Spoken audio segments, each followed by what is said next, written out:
avec donc mon grand qui a 13 ans, avec qui on est en garde partagée avec le papa, et avec mon petit qui a 3 ans. Alors, pour moi, être maman solo, c'est, endosser, les 2 rôles, le rôle du papa et de la maman. Clairement, c'est avoir sur ses épaules, toutes les décisions, à prendre, mais en étant seule. Donc heu, donc voilà, parfois c'est facile, parfois c'est plus difficile. Mais voilà, en ayant mon enfant, toute seule, c'est un choix que j'ai fait. Je savais très bien que j'assumerais tout ça toute seule, et voilà. Après j'ai toujours, aimé, prendre les décisions et voilà, de par déjà ma profession, le fait que je sois indépendante, j'ai l'habitude de gérer, d'avoir personne au-dessus de moi qui me dit ce que je dois faire et ce que je dois pas faire, et ça me va très bien comme ça. Là aussi, c'est encore, une décision que j'ai prise, de pas avoir un boss au-dessus de moi qui me dise ce que j'ai à faire. Donc voilà, au final, c'est une continuité où dans ma vie, autant professionnelle que personnelle, je fais mes propres choix et je décide, je suis libre de décider, voilà, à chaque fois. Je dépends de personne. Alors, le rôle, des pères de mes enfants, donc le grand qui a 13 ans, on est en garde, alternée, donc il l'a une semaine, sur 2, et ça se passe très bien. C'est un papa, très bien avec, mon grand, il y a rien à dire. On est dans la communication, pour, tout ce qui concerne son éducation, sa scolarité, voilà. Donc même si on est séparés, on a toujours gardé un bon lien et on a eu l'intelligence, de se dire que même si, voilà, entre nous, ça a plus fonctionné, il y a cet enfant qui est là et qu'on va faire le mieux possible pour lui. Voilà, et le petit, du coup, en fait, quand j'ai été enceinte, il a pris la fuite. Voilà, il a pas, pris ses responsabilités. Il a préféré, voilà, faire le choix, de nous quitter plutôt que d'assumer, et de rester parmi nous. Et le dernier point là auquel je suis confrontée en ce moment, c'est de répondre, aux questions de son enfant, concernant, la question de où est son papa et pourquoi, voilà, c'est arrivé encore récemment, à ce qu'il me demande, pourquoi Charlotte elle a un papa et puis moi j'en ai pas. Donc voilà, c'est répondre à ces questions-là en fait quand on est seul et de pas trouver forcément les réponses, à toutes les questions.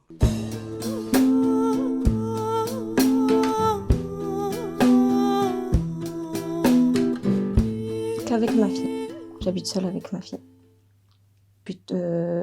Jusqu'à ses 1 an et demi, j'ai habité avec ma maman. Du coup, de ces 6 mois quand je me suis séparée du papa, jusqu'à ces 1 an et demi, j'ai habité avec ma maman. Et après, j'ai eu un logement et donc du coup, ça va faire 1 an et demi que j'habite seule avec ma fille. Les avantages de vivre en couple, en tout cas moi dans le couple que j'ai eu, c'est le fait de ne pas avoir le poids de la charge des finances. C'est pas moi qui ramenais un salaire, c'est pas moi qui gérais tout ce qui était payer le loyer, etc. Donc ça, c'est vrai que c'est un poids en moins. Et après, en étant seule, le bien, c'est d'être libre, tout simplement. Ouais, moi, quand je me suis séparée du papa, je savais pas qu'on avait le droit à des aides, qu'on avait le droit. Pour moi, il fallait absolument que je retrouve vite une crèche pour pouvoir que j'aille travailler, pour pouvoir gagner quelque chose, pour pouvoir habiter avec ma fille et subvenir du coup à nos besoins. Et puis en fait, au final, non, il n'y avait pas besoin. Et c'est vrai que ça m'a trotté beaucoup dans la tête. Et puis même encore maintenant, en gagnant quelque chose, en étant seule, on ne gagne pas beaucoup. Donc on est quand même obligé de faire attention aux dépenses. Donc ouais, voilà, c'est un poids quand même à porter de faire attention. Le papa, du coup, il paye une pension alimentaire. Voilà, parce que ça a été jugé, on est passé en jugement. J'ai préféré passer en jugement d'ailleurs. Et c'est un conseil que je donne à toutes les femmes de passer en jugement. Alors, quand je me suis séparée du papa, du coup, ça a été très bien vu du côté de ma famille parce que ma maman aussi est maman célibataire, elle a divorcé. Mais du côté de la famille du papa, ça a été beaucoup plus compliqué, surtout pour lui, de se rendre compte que, en fait, je lui étais pas acquis, que j'avais le droit de partir et que c'est pas parce qu'on était mariés, qu'on avait un enfant ensemble, que j'étais prisonnière de lui. Donc, ouais, ça lui a fait beaucoup de mal que je puisse partir avec la petite. Ouais, très triste. J'en étais très triste. Pendant la grossesse aussi, ça m'a provoqué beaucoup de difficultés de santé, etc. Puis en plus, en étant alitée, donc ça veut dire que je me retrouvais tout seul avec mon mari chez moi, qui n'était pas présent, qui n'avait aucun regard sur moi, qui était au contraire jugeant, qui me disait que je le dégoûtais parce qu'on avait l'impression que j'avais un alien dans le ventre quand ça bougeait, que j'étais pas jolie, que enfin plein de choses comme ça, que, j'étais pas bonne parce que, je faisais pas bien à manger, je faisais pas bien le ménage alors que j'étais alitée et que du coup, j'avais pas le choix, c'était un choix médical, que je devais, assumer et que pourtant même, comme ça, je faisais, quand même le ménage et à manger, mais moins plutôt, mais j'avais quand même, ce jugement, de sa part.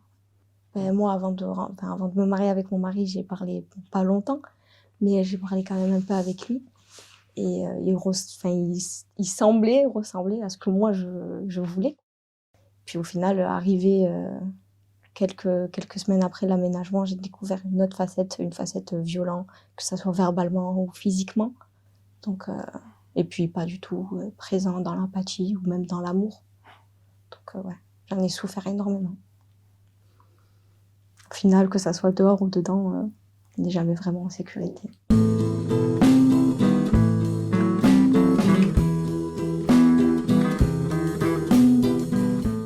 Alors, l'homme idéal, comment il serait? Pour moi, l'homme idéal, c'est celui qui s'occupe du foyer, des enfants, de la femme, de la mère. Et donc, pour moi, un homme idéal, c'est celui qui peut pas que contribuer, mais apporter tout son amour, tout son, tout son courage. Si par exemple, moi, je peux, si par moment, un moment je suis malade, j'aimerais que cette personne s'occupe de moi et de mes enfants. Mais tant que je n'ai pas trouvé l'appel là, donc pour moi, il est hors de question que je tombe malade. Il faut que je me bats pour mes enfants. Je me suis séparée du papa depuis même où j'étais enceinte du deuxième à 3 mois.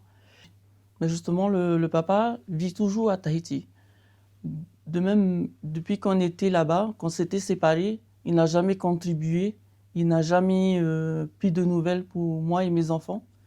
Et donc, je me sentais abandonnée avec mon fils qui avait simplement 5 ans et mon petit que j'attendais à 3 mois. Et donc, je me sentais un peu perdue, abandonnée, mais je me suis dit non, il ne faut pas que je lâche, il faut que je continue pour eux.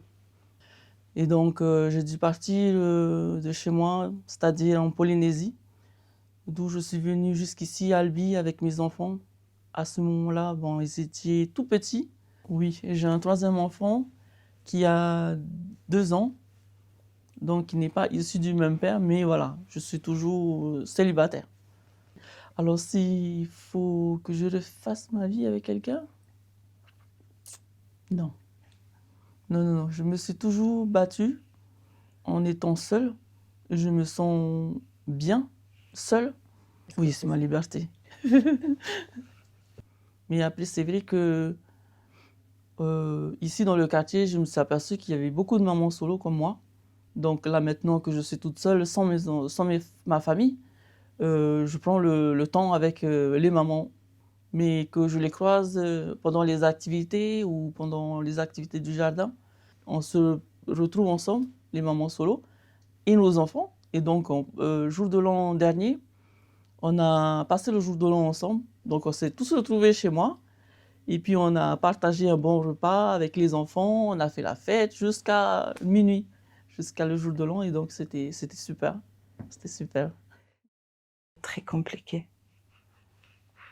Je peux te dire que non, j'ai pas. Non, ça me dit rien du tout.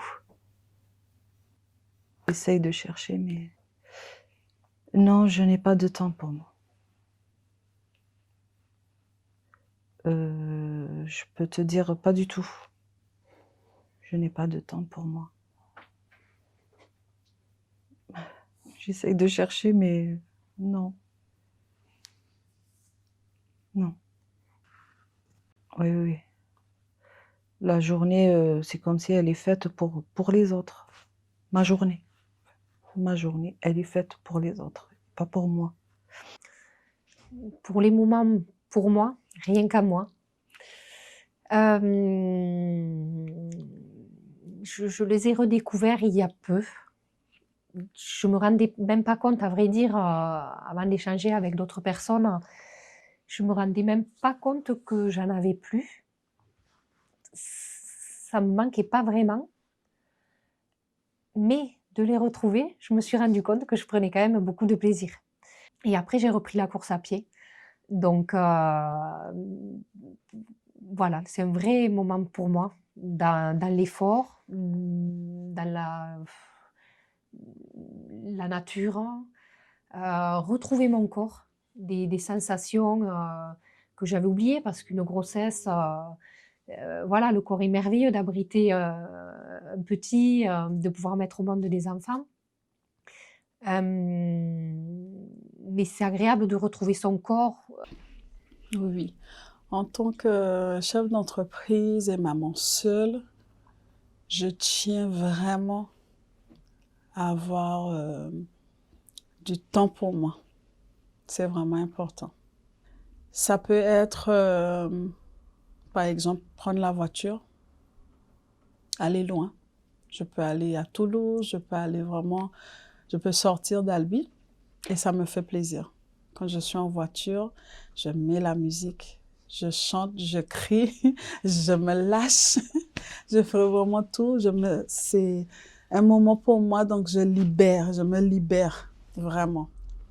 Oui, je retiens la solidarité. Je connais beaucoup de femmes, beaucoup de voisins. Et surtout, je passais beaucoup de temps au centre social, surtout l'année dernière et cette année. Elles ont fait plein d'activités intéressantes pour les femmes et pour les petits aussi.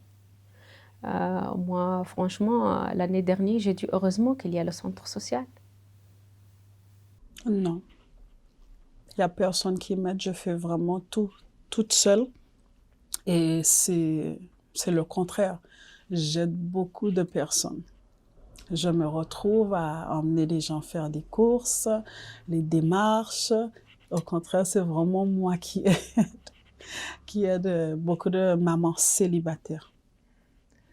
Alors quand j'ai besoin d'aide et que vraiment c'est compliqué, je dirais que essentiellement c'est vraiment ma maman sur laquelle ouais, je peux compter vraiment. Et d'ailleurs quand j'ai su que j'étais enceinte, c'est vers elle que je me suis tournée et vers qui j'ai dit, voilà, j'ai expliqué la situation et j'ai dit qu'est-ce que t'en penses, qu'est-ce que je fais et en gros qu'est-ce qu'on fait, je l'ai un petit peu impliquée dans le projet à venir.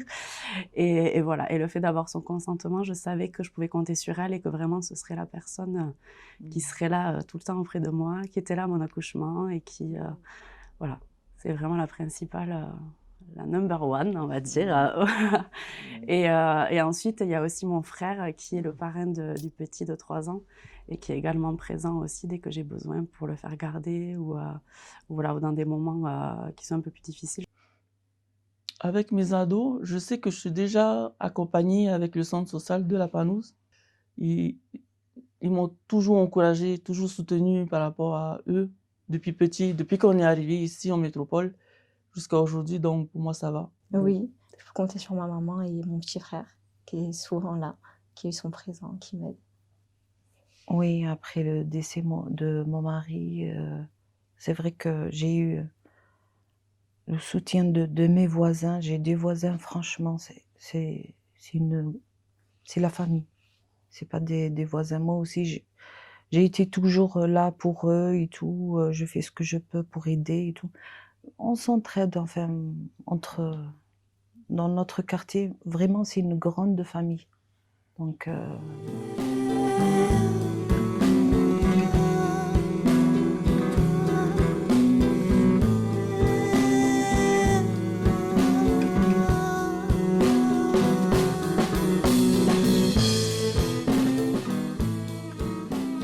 tous les jours, je vais avec deux voix à l'intérieur de moi. Une qui me dit « Stop, repose-toi, tu es fatigué, tu peux pas faire plus que ça. » Et l'autre qui me dit « Non, tu n'as pas le droit.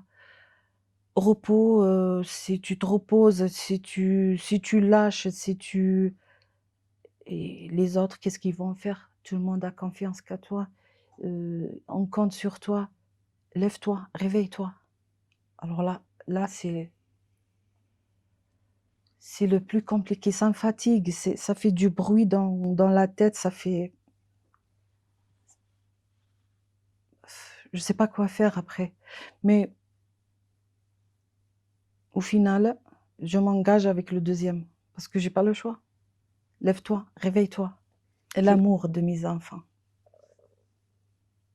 Ils ont personne, ils ont que moi dans cette vie. Donc, il faut que je me lève. Il faut que je sois là pour eux.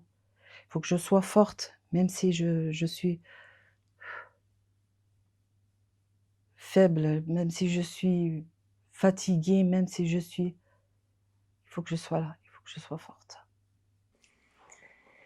Aujourd'hui, je m'y sens dans mon couple. Aujourd'hui, je me sens très bien. Je me sens comprise. Je me sens aimée.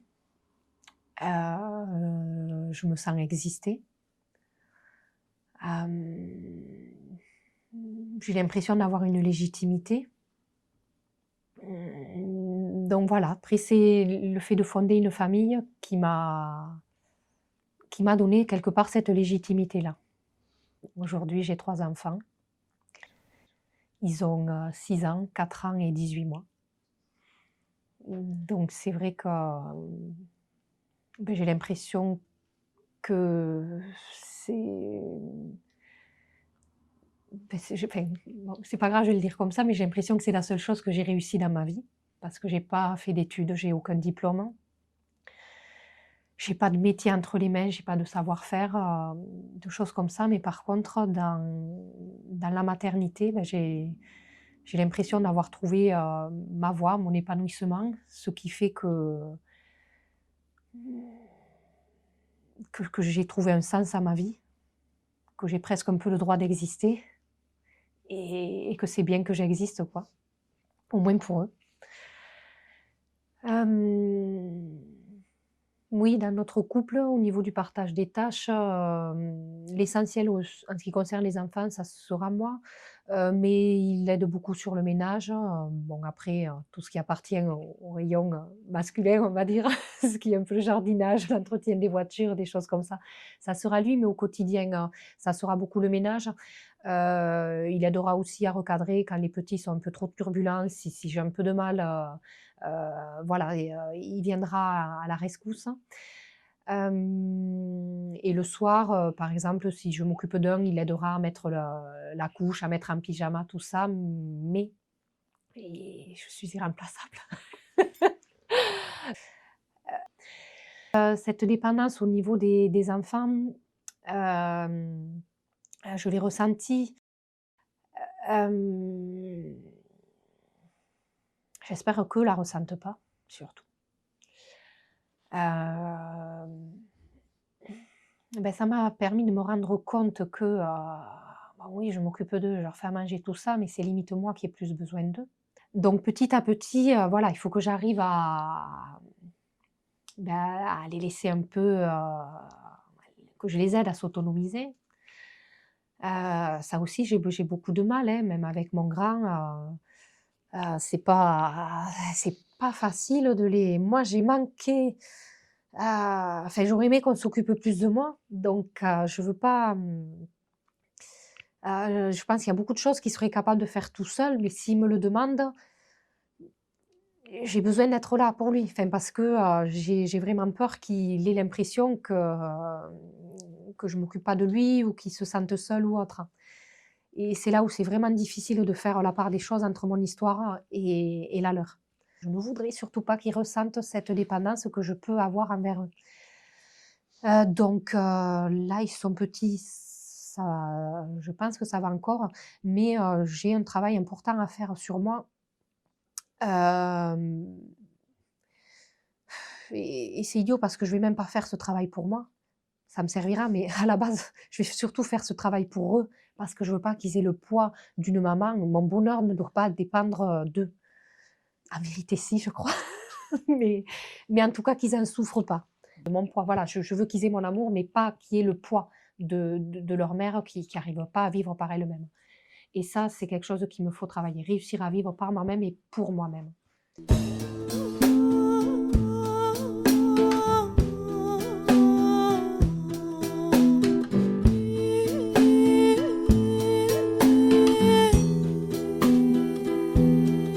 Même quand il y avait mon mari, c'est comme s'il n'était pas là, le pauvre, parce qu'il était malade, je te l'avais dit. Donc, j'ai géré tout le monde. Même si, oui, il était là, mais j'ai géré tout le monde parce que il avait des maladies un peu... c'était compliqué, surtout à la fin. Alors là, cette période, c'était la plus compliquée parce qu'il était sur Toulouse. J'étais obligée de faire les allers-retours. Vous vous rendez compte? Je dormais là-bas, le matin, je me lève, je viens en vitesse ici à Albi, je fais des courses, je prépare à manger vite fait, je repars à Toulouse. J'ai fait Toulouse, je fais le trajet de Toulouse. Je peux te dire, parfois 5 fois par jour. 5 fois par jour. Je sentais pas la fatigue. C'est ça ce qui m'étonne maintenant. Je suis pas fatiguée. L'essentiel que voilà, tout le monde va bien, les enfants enfin, ma mère elle va bien, les enfants vont bien, mon mari voilà, il est sous mes yeux, ça va, la vie est belle pour moi, c'était ça. Pour les enfants, quand il était parti pour les enfants, peut-être c'était bon, je vais pas te dire que c'était pas difficile, mais ils avaient un papa et une maman de zone. Donc, l'absence de mon mari, c'était pas... Ils n'ont pas trop remarqué l'absence de leur papa. Mais par contre, moi, j'ai perdu ma moitié. Depuis qu'il est parti,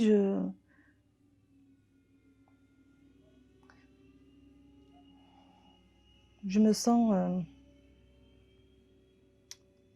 c'est maintenant où je me sens fatiguée, je me sens seule, mais vraiment seule.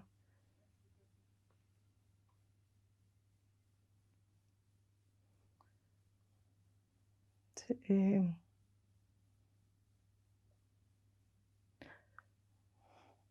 c'est trop triste.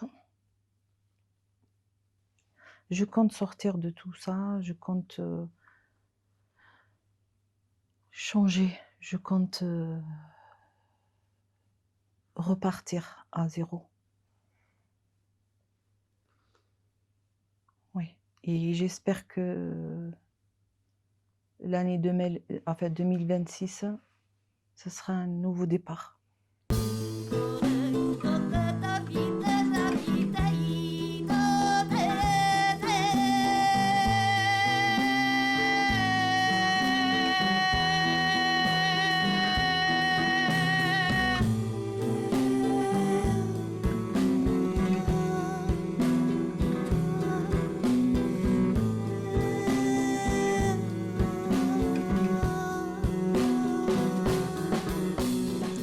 Qu'est-ce que je pourrais faire pour apporter le soutien aux mamans qui vivent comme moi? Je peux leur dire que je suis là, qu'elles ne sont pas toutes seules, qu'elles ne sont pas seules, qu'elles devraient en parler, et qu'il y a autour de nous des gens qui peuvent les écouter. Donc, c'est-à-dire le centre social ou les personnes qui vivent comme nous. Donc, on est tout à l'écoute. Et puis, je préviens mes copines que si jamais ils ont un coup de blues, ils peuvent m'appeler. Et tout ce que je conseille aux mamans, c'est que on n'est jamais seul. On a nos enfants. Donc, il ne faut jamais baisser les bras. De se retourner, enfin d'aller voir quelqu'un de confiance. Pas forcément la famille, parce que des fois la famille, ils demandent de rester avec quelqu'un avec qui il y a de la violence. Donc une amie ou même une aide, les centres sociaux, les maisons de quartier, etc. Il y en a beaucoup de femmes qui travaillent et qui aident les femmes pour ce genre de situation. Je dirais d'aller les voir pour aider. Prendre des décisions, même si je sais que c'est compliqué de prendre la décision de partir parce qu'on a l'impression qu'on détruit la famille, on a l'impression qu'on abandonne le père de ses enfants, qu'on va se retrouver seul, qu'on n'aura rien pour nous aider. Au final, si on peut arriver toute seule, vraiment, il faut juste bien être accompagné et oser le faire. Alors du coup, au moment qu'ils sont seuls et qui galèrent et qui parfois sont dans des moments de doute et qui savent plus trop comment faire et qui se sentent submergés par tout ce qu'il y a à faire et à porter tous les jours, je leur dirais que déjà que vous n'êtes pas toutes seules et qu'on est nombreuses dans ce cas-là. Donc force et courage à vous parce qu'au final, on y arrive toujours et que même si parfois on se dit j'aurais pas dû faire comme ça ou comme ci ou comme ça, au final on prend toujours quand même les meilleures décisions et nos enfants ils retiennent toujours tout ce qu'on a fait pour eux. Mes conseils pour les femmes qui se sentent mal, qui souffrent, c'est de leur dire vraiment de se relever, de s'aimer d'abord. N'attends pas l'amour d'un homme, n'attends pas l'amour des proches, n'attends pas l'amour des gens de l'extérieur. Apprends à s'aimer d'abord. Lorsque tu t'aimes toi-même, tu pourras aimer les autres.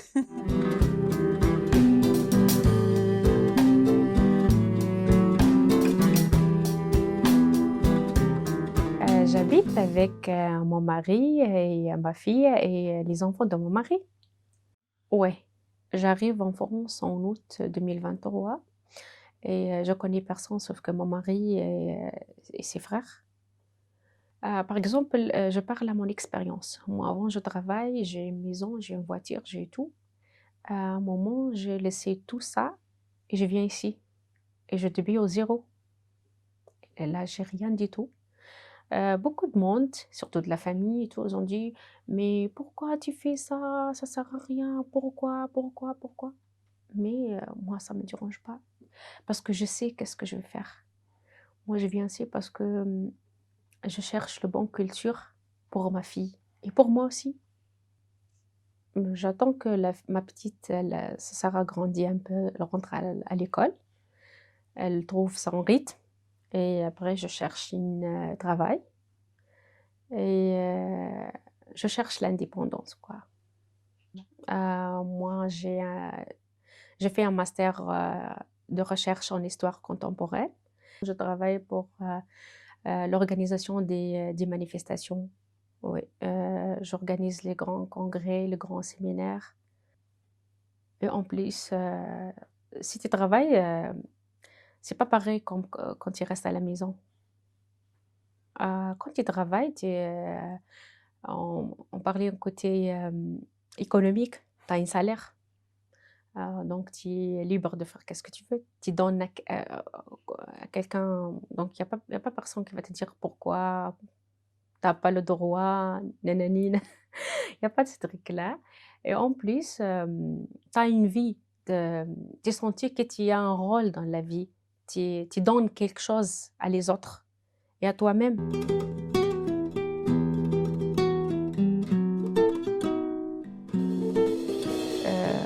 Par exemple, à mon quotidien, je demande surtout à le week-end, je demande à chaque personne de la famille: «Tu peux manger quoi?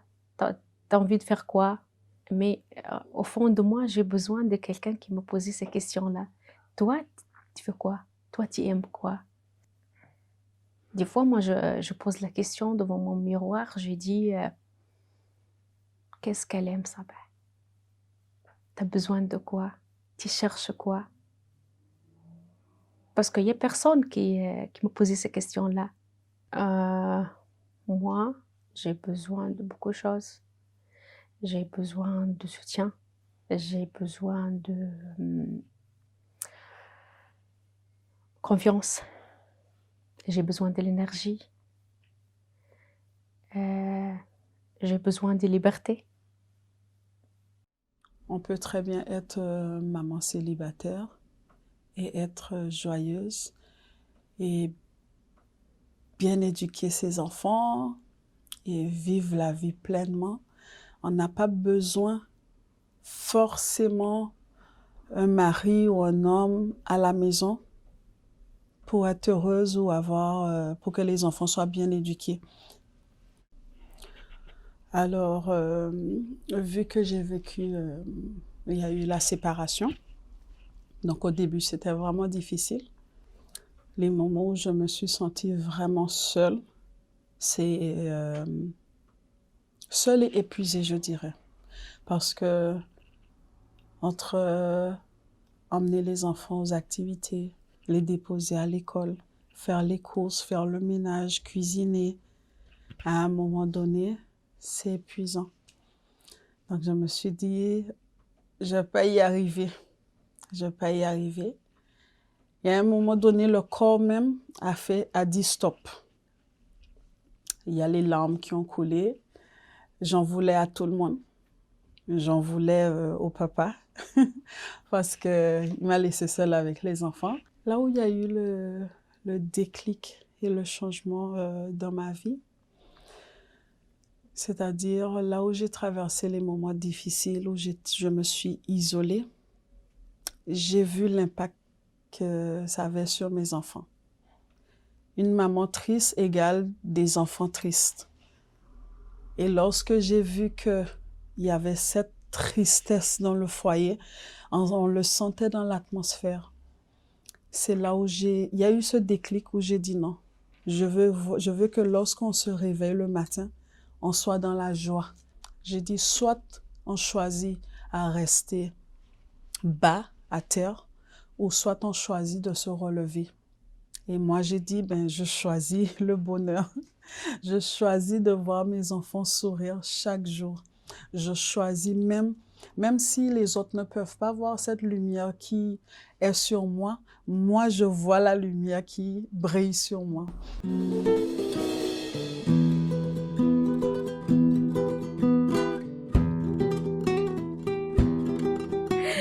Et une baguette magique. Alors, je prends la petite, je fais un tour. Le premier pays que je vais aller, c'est la Tunisie, c'est sûr. J'achète qu'est-ce que je veux. Je cherche un travail, j'achète une belle voiture. Beaucoup de rêves. J'aide les autres.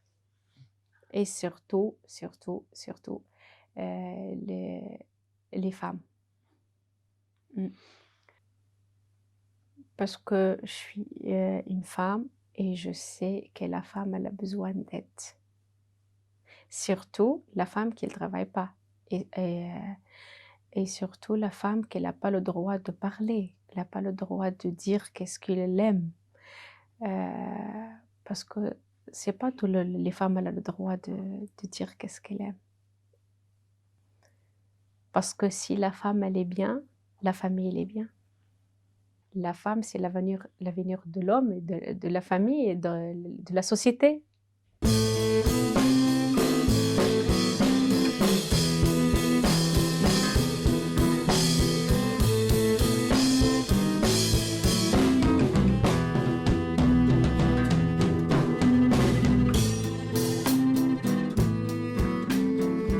Oui, je suis le pilier de ma famille. Et comment je me sens? Je me sens valorisée. Je me sens utile. Je dirais que je me sens bien, je vis bien la situation parce qu'encore une fois, c'est un choix que j'ai choisi. Voilà, donc c'est un choix que j'assume. Et voilà, et je suis très fière, encore une fois, d'avoir gardé ce petit bébé qui grandit et qui est magnifique. Donc je regrette absolument pas. Et voilà, je suis fière d'être le pilier de cette famille. Toutes les choses que moi j'aime et j'ai besoin, je vais essayer de donner à ma fille. Je ne le force jamais de faire quelque chose, par exemple. Je donne sur le bon chemin et après je lui dis, c'est ta vie, c'est toi qui décides, c'est pas moi. Il n'y a personne qui décide à ta place. Donc sur le plan éducatif, déjà, ils manqueront pas d'amour. Déjà, j'essaie... Enfin, mon premier but, c'est qu'ils soient un peu mieux que moi. Donc, je leur donne tous les outils en espérant qu'ils soient mieux que moi, et je veux pas qu'ils aient les mêmes souffrances, les mêmes manques. Donc, voilà, sur le fait de se sentir aimé, là, c'est sûr, j'ai aucun doute, c'est peut-être trop, ça m'est égal. Ils se remettront mieux d'avoir été trop aimés que d'avoir eu l'impression de ne pas avoir été assez aimés. J'ai pas manqué d'amour. Je suis fière de... J'ai gagné l'amour de mes enfants. J'ai gagné l'amour de ma mère. L'éducation que je donne à ma fille. Je suis fière de ça. Je suis fière aussi de réussir toute seule. Je ne demande pas beaucoup d'aide, vraiment. Si je demande de l'aide, c'est plus pour pouvoir avoir un moment libre, pour pouvoir partir manger avec mes copines ou quoi.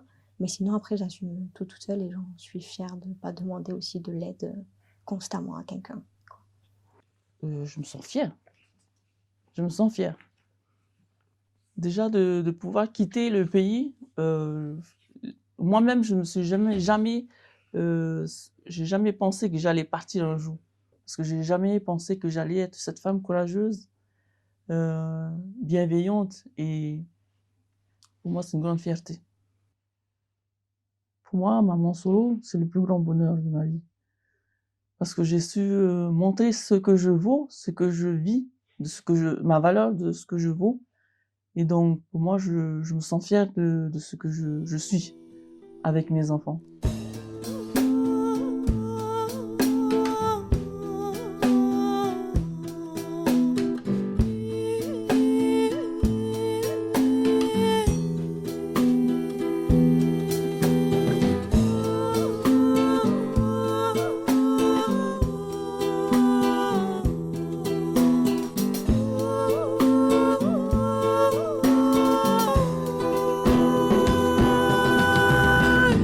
Danser, danser avec la vie. Oui, ça oui, nous l'étions promis, et que rien ni personne n'accouperait les pieds de nos herbes folles. Mais vois comme je m'endors. Vois comme je m'endors. Danser, danser avec la vie, est-ce un projet à qui nous faut-il, par le biais du fou, décapiter nos reines et nos rois. Mais vois comme l'on s'endort.